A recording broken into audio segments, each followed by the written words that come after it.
ਬਹੁਤ ਅੱਛਾ ਸਾਡੇ ਕੋਲ ਮੁੰਡਾ ਆ ਗਿਆ ਜੀ ਏਪੀਯੂ ਦਾ ਤੇ ਰੀਫਰ ਦਾ ਕਦੀ ਤੁਹਾਨੂੰ ਪ੍ਰੋਬਲਮ ਹੋਏ ਏਪੀਯੂ ਦਾ ਪ੍ਰੋਬਲਮ ਹੈ ਜੇ ਸਾਡੇ ਤੋਂ ਲਿਆ ਚਲੋ ਫਿਰ ਅਸੀਂ ਉਹ ਲੁੱਕ ਆਫਟਰ ਕਰ ਲਾਂਗੇ ਜੇ ਤੁਸੀਂ ਬਾਹਰੋਂ ਲਿਆ ਤੇ ਫਿਰ ਉਹ ਵੀ ਅਸੀਂ ਕਰ ਸਕਦੇ ਹਾਂ ਬੇਕਰਫੀਲ ਏਰੀਆ 'ਚ ਇਹ ਟਾਪ ਦਾ ਮੁੰਡਾ ਹੈਗਾ ਜਿਹੜਾ ਰੀਫਰ ਵੀ ਕਰ ਦਿੰਦਾ ਸਾਨੂੰ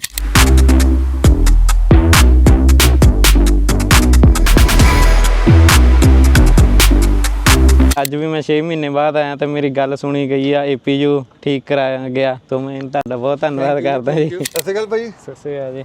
ਸਤਵੰਤ ਜੀ ਬੇਟਾ ਕਿੱਦਾਂ ਠੀਕ ਹੋ? ਬਸ ਵਧੀਆ ਠੀਕ ਠਾਕ ਹੈ ਜੀ।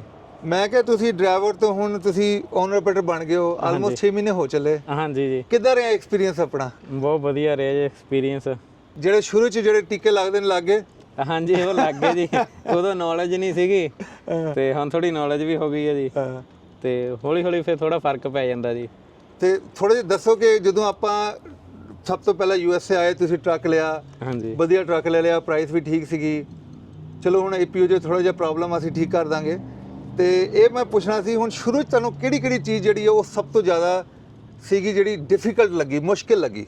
ਹਾਂ ਸ਼ੁਰੂ ਜਿੱਦਾਂ ਜਦੋਂ ਬੰਦਾ ਉਹਨੂੰ ਆਪਰੇਟਰ ਬਣਦਾ ਡਰ ਤਾਂ ਲੱਗਦਾ ਹੈ ਜੀ ਕਿ ਇੱਦਾਂ ਡਿਸਪੈਚ ਲੈਣੀ ਕਿਸੇ ਤੋਂ ਕਿੱਦਾਂ ਬਣਨਾ ਤੇ ਪਰ ਜਿੱਦਾਂ ਥੋੜਾ 2-3 ਮਹੀਨੇ ਹਾਰਡ ਰਿਹਾ ਤਾਂ ਹੌਲੀ ਹੌਲੀ ਸਮਝ ਲੱਗ ਗਈ ਤਾਂ ਫਿਰ ਉਹਦਾ ਥੋੜਾ ਫਰਕ ਕਾਫੀ ਪੈ ਗਿਆ ਜੀ। ਸ਼ੁਰੂ ਜਿੱਦਾਂ ਲੱਗਦਾ ਸੀ ਸਮਝ ਨਹੀਂ ਆਉਂਦਾ ਸੀ ਜਾਈਏ ਕਿੱਧਰ ਜਾਈਏ। ਹਾਂਜੀ ਪਹਿਲਾਂ ਤਾਂ ਪਤਾ ਹੀ ਨਹੀਂ ਲੱਗਦਾ ਕਿਹੜੀ ਸਟੇਟਾਂ 'ਚ ਜਾਈਏ ਕਿਹੜੀਆਂ 'ਚ ਨਾ ਜਾਈਏ ਜਿੱਥੇ ਦਾ ਲੋਡ ਮਿਲ ਜਾਣਾ ਉਧਰ ਨੂੰ ਚਲੇ ਜਾਣਾ ਪਰ ਹੁਣ ਥੋੜਾ ਸਰਕਲ ਬਣਾ ਕੇ ਰੱਖੀਦਾ ਜੀ ਟ੍ਰਾਇੰਗਲ ਬਣਾ ਲਈਦਾ ਜੀ।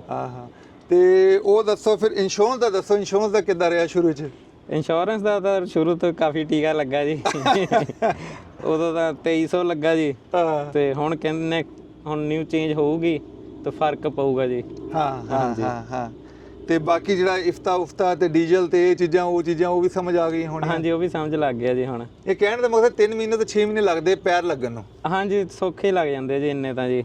ਜੇ ਆਪਾਂ ਪਿੱਛੇ ਮੁੜ ਕੇ ਦੇਖੀਏ ਜਿਵੇਂ ਆਪਾਂ ਇਸ ਕੰਟਰੀ 'ਚ ਆਏ ਸੀ ਜਦੋਂ ਆਏ ਸੀ ਤੇ ਹਾਲਾਤ ਡਿਫਰੈਂਟ ਸਨ ਫਿਰ ਇਸ ਕੰਟਰੀ 'ਚ ਜਦੋਂ ਵਰਕ ਪਰਮਿਟ ਮਿਲ ਗਿਆ ਫਿਰ ਚੀਜ਼ਾਂ ਹੋਰ ਹੋ ਗਈਆਂ। ਹਾਂਜੀ ਜੇ ਆਪਾਂ ਪਿੱਛੇ ਮੁੜ ਕੇ ਦੇਖੀਏ ਡਰਾਈਵਰ ਤੇ ਅੱਜ ਓਨਰ ਆਪਰੇਟਰ ਹਾਂਜੀ ਚਲੋ ਦੁਖੀ ਤਾਂ ਹੋਏ ਹੋ ਤੁਸੀਂ ਵਿੱਚੇ ਪਰ ਕਿੱਦਾਂ ਰਿਹਾ? ਨਹੀਂ ਬਹੁਤ ਵਧੀਆ ਰਿਹਾ ਜੀ ਓਨਰ ਆਪਰੇਟਰ ਵਧੀਆ ਹੈ ਜੀ ਆਪਣਾ ਤੁਸੀਂ ਥੋੜਾ ਆਪਣੀ ਮਨਮਰਜ਼ੀ ਹੋ ਜਾਂਦੀ ਆ ਅੱਜ ਤਾਂ ਲੋਡ ਚੱਕਣਾ ਨਹੀਂ ਚੱਕਣਾ ਉਸ ਹਿਸਾਬ ਨਾਲ ਹੋ ਜਾਂਦਾ ਜੀ। ਡਰਾਈਵਰ ਦਾ ਤੁਹਾਨੂੰ ਪਤਾ ਜੀ ਨਾਲੋਂ ਨਾਲ ਹੀ ਚੱਲਣਾ ਪੈਂਦਾ ਜੀ। ਦੋ ਚੀਜ਼ਾਂ ਨੇ ਮੈਂ ਤੁਹਾਨੂੰ ਪੁੱਛਣੀ ਆ ਇੱਕ ਤੇ ਲੋਕੀ ਕਹਿੰਦੇ ਯਾਰ ਇਹ ਕੰਟਰੀ ਜਿਹੜਾ ਹੈ ਇਹ ਰਹਿਣ ਦੇ ਹੈਗਾ ਨਹੀਂ ਮੈਂ ਕਹਿੰਦਾ ਇਹ ਕੰਟਰੀ ਦੇ ਬਿਨਾ ਆਪਾਂ ਹੈਗੇ ਨਹੀਂ। ਹਾਂਜੀ ਇਹ ਤਾਂ ਗੱਲ ਸੱਚ ਹੈ ਜੀ। ਤੇ ਦੂਜੀ ਜਿਹੜੀ ਮੈਂ ਪੁੱਛਣੀ ਆ ਲੋਕੀ ਕਹਿੰਦੇ ਜੀ ਕੰਮ ਨਹੀਂ ਹੈਗਾ ਮੈਂ ਦੇਖਦਾ ਸਾਡੇ ਟਰੱਕ ਵੀ ਵਿਕੇ ਜਾਂਦੇ ਤੁਸੀਂ ਵੀ ਕੰਮ ਕਰੀ ਜਾਂਦੇ ਇਹ ਕੀ ਚੱਕਰ ਆ? ਕੰਮ ਚੱਲੀ ਜਾਂਦਾ ਜਿੱਦਾਂ ਕਈ ਇਹਨਾਂ ਨੂੰ ਨਹੀਂ ਸਮਝ ਲੱਗਦੀ ਜੀ ਤੁਹਾਡੇ ਕਿਸੇ ਬ੍ਰੋਕਰ ਨਾਲ ਵਧੀਆ ਲਿੰਕ ਹੋ ਜਾਣ ਤਾਂ ਕੰਮ ਵਧੀਆ ਜੀ ਤੇ ਨਵੇਂ ਲਈ ਹਾਰਡ ਵੀ ਹੁੰਦਾ ਆ ਉਹਨੂੰ ਪਤਾ ਨਹੀਂ ਲੱਗਦਾ ਕਿੱਧਰ ਨੂੰ ਜਾਈਏ ਕਿੱਦਾਂ ਕਿਉਂ ਸਾਨੂੰ ਵੀ 2-3 ਮਹੀਨੇ ਪਤਾ ਹੀ ਨਹੀਂ ਲੱਗਾ ਤੇ ਜਦੋਂ ਹੌਲੀ ਹੌਲੀ ਬ੍ਰੋਕਰ ਨਾਲ ਲਿੰਕ ਬਣਦੇ ਆ ਜੀ ਫਿਰ ਕੰਮ ਚੱਲ ਪੈਂਦਾ ਜੀ। ਕਹਿਣ ਦਾ ਮਤਲਬ 2-3 ਮਹੀਨੇ ਦਾ ਖਰਚਾ ਹੋਣਾ ਚਾਹੀਦਾ? ਹਾਂਜੀ ਈਜ਼ਲੀ ਹੋਣਾ ਚਾਹੀਦਾ ਜੀ।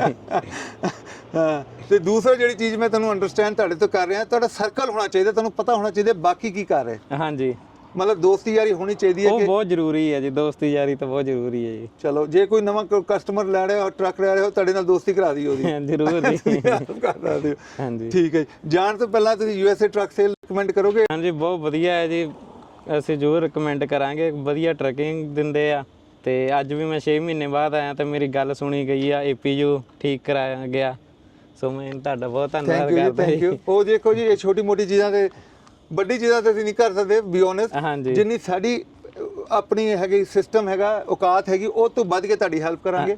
ਤੇ ਬਹੁਤ ਅੱਛਾ ਸਾਡੇ ਕੋਲ ਮੁੰਡਾ ਆ ਗਿਆ ਜੀ ਏਪੀਯੂ ਦਾ ਤੇ ਰੀਫਰ ਦਾ ਕਦੀ ਤੁਹਾਨੂੰ ਪ੍ਰੋਬਲਮ ਹੋਏ ਏਪੀਯੂ ਦਾ ਪ੍ਰੋਬਲਮ ਹੈ ਜੇ ਸਾਡੇ ਤੋਂ ਲਿਆ ਚਲੋ ਫਿਰ ਅਸੀਂ ਉਹ ਲੁੱਕ ਆਫਟਰ ਕਰ ਲਾਂਗੇ ਜੇ ਤੁਸੀਂ ਬਾਹਰੋਂ ਲਿਆ ਤੇ ਫਿਰ ਉਹ ਵੀ ਅਸੀਂ ਕਰ ਸਕਦੇ ਹਾਂ ਬੇਕਰਫੀਲ ਏਰੀਆ 'ਚ ਇਹ ਟਾਪ ਦਾ ਮੁੰਡਾ ਹੈਗਾ ਜਿਹੜਾ ਰੀਫਰ ਵੀ ਕਰ ਦਿੰਦਾ ਸਾਨੂੰ।